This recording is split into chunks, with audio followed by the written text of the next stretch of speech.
Hi everyone. Welcome to innovative housewife log. I hope అందరూ బాగున్నారని అనుకుంటూ ఈ వీడియో వచ్చేసి ఇలా అరిగిపోయిన టూత్ బ్రష్ని వెంటనే పడవేయకుండా ఒక దగ్గర పెట్టేసుకొని మనం ఇల్లుని శుభ్రం చేసుకునేటప్పుడు ఈ టూత్ బ్రష్ని వాడి క్లీన్ చేసుకున్నాం అనుకోండి, చాలా చక్కగా క్లీన్ చేసుకోవచ్చు. అది కూడా చాలా సింపుల్గా అనమాట, ఎక్కువ శ్రమ లేకుండా. సో చూసేద్దాం ఈ బ్రష్ని ఎలా యూజ్ చేసుకోవాలి అన్నది. ఫస్ట్ టిప్ వచ్చేసి ఫ్రిడ్జ్ ఉన్న గ్యాస్ కట్ మధ్యలో చూడండి డస్ట్ అయితే ఎంత ఉందో. దీన్ని మనం క్లాత్ తుడిచినా సరే శుభ్రంగా క్లీన్ అవ్వదన్నమాట. మధ్యలో ఆ డస్ట్ పార్టికల్స్ అలానే ఉండిపోతాయి. కాబట్టి ఇలా బ్రష్తో మనం చక్కగా క్లీన్ చేసుకున్నాం అనుకోండి, గ్యాస్ కట్ మధ్యలో ఇరుక్కున్న డస్ట్ని కూడా నీట్గా క్లీన్ చేసుకోవచ్చు అనమాట. ఇక్కడ ఎంత నీట్గా క్లీన్ అవుతుందో ఇలా లాగామనుకోండి, జస్ట్ ఆ డస్ట్ అన్నది అలా వచ్చేస్తుంది అనమాట. ఇప్పుడు ఇలా క్లీన్ చేసుకున్న తర్వాత ఒక పొడి క్లాత్తో తుడిచేసామనుకోండి, చాలా నీట్గా ఉంటుంది గ్యాస్ కట్ చూడటానికి కూడా. ఇలా చేయటం వల్ల ఎక్కువ రోజులు ఈ గ్యాస్ కట్ అనేది పాడైపోకుండా ఉంటుందన్నమాట. తర్వాత టిప్ వచ్చేసి ఇలా బాగా మురిగి పట్టిన దువ్వెని కూడా క్లీన్ చేసుకోవడానికి వేరే బ్రష్లు ఏమి అవసరం లేకుండా ఈ టూత్ బ్రష్తో చక్కగా క్లీన్ చేసుకోవచ్చు అనమాట. దానికోసం కొద్దిగా వాటర్ని పోసి మనం బట్టలు ఉతికే సోప్ ఉంటుంది కదా, ఆ సోప్తోనే ఈ దువ్వెని మనం క్లీన్ చేసుకోవచ్చు. ఇలా టూత్ బ్రష్ని యూజ్ చేయడం వల్ల ఈ దువ్వెనికి మధ్యలో ఉన్న చిన్నగా ఉన్న మురికిని కూడా, మట్టిని కూడా మనం చక్కగా క్లీన్ చేసుకోవచ్చు అనమాట. ఇక్కడ మనం చూడొచ్చు, ఇలా దువ్వెని క్లీన్ చేసుకున్న తర్వాత చూడండి ఎంత నీట్గా ఉందో దువ్వెని. అది కూడా చాలా సింపుల్గా అనమాట. ఆ తర్వాత టిప్ వచ్చేసి ఇలా స్విచ్ బోర్డ్కి ఎప్పుడైనా డస్ట్ అయితే ఎక్కువగా పట్టిందనుకోండి, ఈ డస్ట్ని కూడా క్లీన్ చేసుకోవడానికి, అంటే తడి ఎక్కువగా లేకుండా ఉన్నట్లుగా చూసుకొని ఈ స్విచ్ బోర్డ్ అనేది క్లీన్ చేసుకోవాలి కదా. అందుకోసం ఈ టూత్ బ్రష్ పైన కొద్దిగా హ్యాండ్ వాష్ అనేది స్ప్రే చేసుకున్న తర్వాత స్విచ్ బోర్డు పైన కింద అలానే స్విచెస్ మధ్యలో ఉన్న డస్ట్ని కూడా శుభ్రంగా క్లీన్ చేసుకోవచ్చు ఇలా బ్రష్తో మనం క్లీన్ చేసుకోవటం వలన.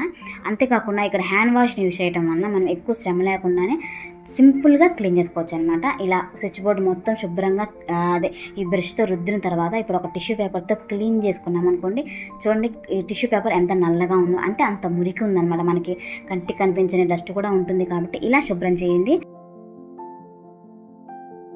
తర్వాత టిప్ కోసం బ్రష్ చేసే పార్ట్ ఉంటుంది కదా, ఆ పార్ట్ని చాకుని హీట్ చేసుకొని ఇలా కట్ చేసుకోవాలి.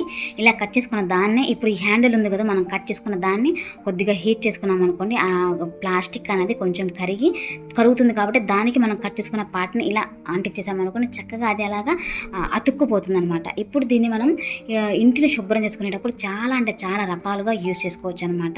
ఇలాగా మనం రెడీ చేసుకున్న ఈ బ్రష్ని ఫస్ట్ వచ్చేసి టీవీని క్లీన్ చేయడానికి, అంటే అంచుల దగ్గర కానీ కార్నర్లో కూడా డస్ట్ అలానే ఉంటుంది. మనం ఎంత క్లాత్తో తుడిచినా సరే పోదు కాబట్టి బ్రష్ని ఇలా మనం రెడీ చేసుకోవడం వల్ల చక్కగా క్లీన్ చేసుకోవచ్చు అనమాట. ఆ కార్నర్లో ఉన్న డస్ట్ మొత్తాన్ని ఇలాగా మనం దులిపినట్లుగా చేసామనుకోండి, డస్ట్ మొత్తం అన్నమాట వదిలేస్తుంది. కాబట్టి టీవీని క్లీన్ చేయడానికి చాలా బాగా యూజ్ అవుతుంది. ఇలా పూర్తిగా టీవీ ఉన్న డస్ట్ అన్నది మనం దులిపిన తర్వాత ఒకసారి పొడి క్లాత్తో తుడిచామనుకోండి, చక్కగా డస్ట్ అనేది ఏమీ లేకుండా ఉంటుంది.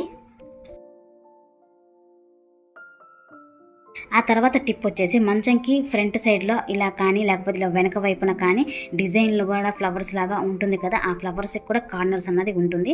దానిని కూడా మనం తుడిచినా సరే పోదనమాట, బాగా మురికి పట్టేస్తుందనమాట మంచంకి. అందుకోసం నేను ముందుగా వాటర్ని స్ప్రే చేసిన తర్వాత ఈ బ్రష్తో నేను క్లీన్ చేస్తున్నాను. ఇలా చేయడం వల్ల కార్నర్లో ఉన్న మురికి కూడా, అంటే ఇది చెక్కదే కాబట్టి వాటర్ పోసిన ఏం పెద్దగా ఇబ్బంది ఉండదు కాబట్టి నేను వాటర్ని స్ప్రే చేసి క్లీన్ చేస్తున్నాను. ఇలా పూర్తిగా ఈ బ్రష్తో క్లీన్ చేసిన తర్వాత ఒకసారి పొడి క్లాత్ తుడిచిన తర్వాత అనమాట. ఇది తుడిచిన తర్వాత చూడండి ఎంత నీట్గా అయితే ఉందో, అంటే కంప్లీట్గా కార్నర్లో ఉన్న డస్ట్ అనేది నీట్గా క్లీన్ అయిపోతుంది అనమాట.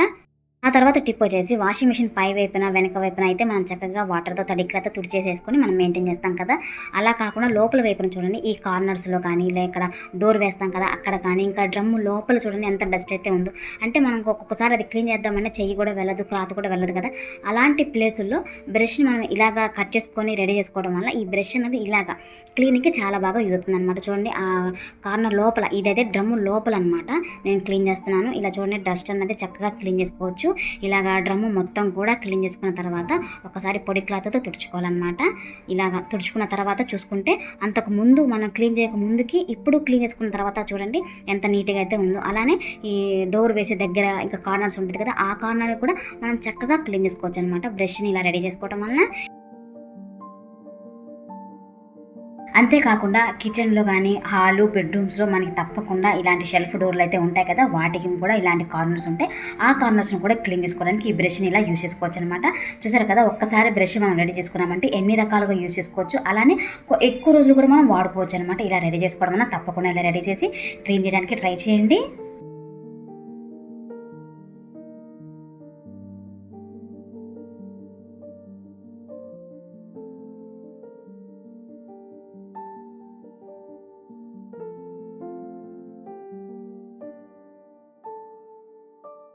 ఇంకా ఈ వీడియోలో లాస్ట్ టిప్ కోసం బ్రష్ని మధ్యలోకి అంటే బ్రష్ పళ్ళు ఉన్న వైపు కాకుండా వెనక వైపున కాస్త వేడి తగిలినట్లుగా చేసామనుకోండి ఆ ప్లాస్టిక్ కరిగిద్ది కాబట్టి ఆ కరిగిన వెంటనే మనం ఇలా కొంచెం ఉంచినట్లుగా చేసామనుకోండి బ్రష్ ఫ్రంట్ సైడ్లో ఒక మనకి వీ షేప్లో అయితే వస్తుందన్నమాట.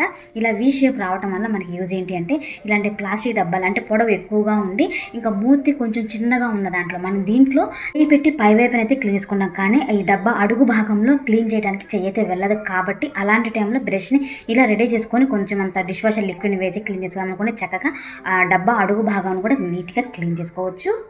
అంతేకాకుండా మిక్సీ జారు కింద వైపున ఉంటుంది కదా, బ్లేడ్ కింద వైపున ఇంకా బ్లేడ్ మధ్యలో కొంచెం అంత గ్యాప్ వచ్చిగా మనం ఏదైనా మిక్సీ వేసినప్పుడు చిన్న చిన్న ఫుడ్ పార్టికల్స్ ఉండిపోతాయి కదా, వాటిని కూడా క్లీన్ చేసుకోవడానికి ఈ బ్రష్ని చక్కగా యూజ్ చేసుకోవచ్చు అనమాట. సో చూసారు కదా, పాత బ్రష్ని మనం ఎన్ని రకాలుగా క్లీనింగ్కి యూజ్ చేసుకోవచ్చు అనేది తప్పకుండా ట్రై చేయండి. బ్రష్ని ఇలా రీయూజ్ చేయడానికి ఇక ఒక చిన్న రిక్వెస్ట్ అనమాట. మీకు ఈ వీడియోలో ఏదైనా టిప్ ఏదైనా నచ్చింది అనుకోండి చిన్న లైక్ అయితే చేయండి. మీరు చేసే చిన్న లైక్ నాకు పెద్ద హెల్ప్ అవుతుంది.